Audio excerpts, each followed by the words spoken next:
Why did someone want to go to the United States or Canada, for example?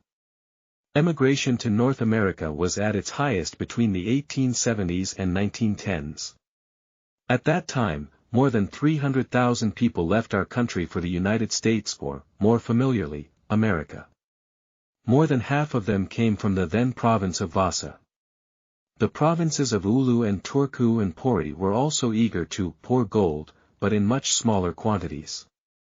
Of the population of both counties, about 45,000 people took a direction across the ocean. To this wave of migration, there were both pushing and pulling reasons.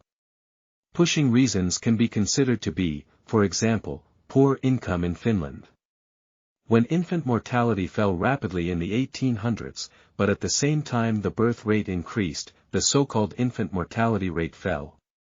Surplus population.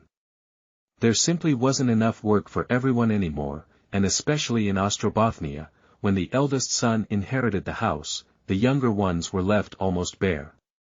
Finland's population was about 1.18 million in 1820 and grew to nearly 2.4 million by 1890. On the other hand, migration was associated with a lot of attractive factors.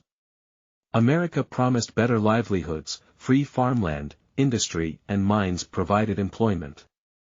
The natural desire for adventure may have been a good reason for someone to shake off the dust of their homeland, and the travelers were also promised gold finds. In general, immigrants were promised the opportunity to improve their social status.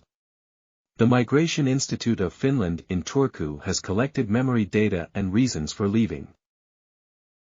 A person traveling across the Atlantic needed a few documents, the most important of which was a passport.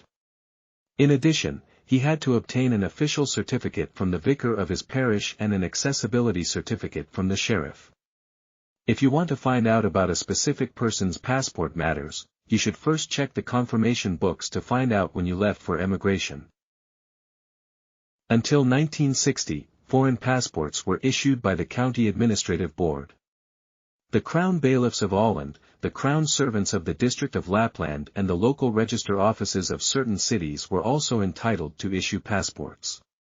County administrative passport lists proceed beautifully in chronological order, so the date of issue of the correct passport is easy to find out.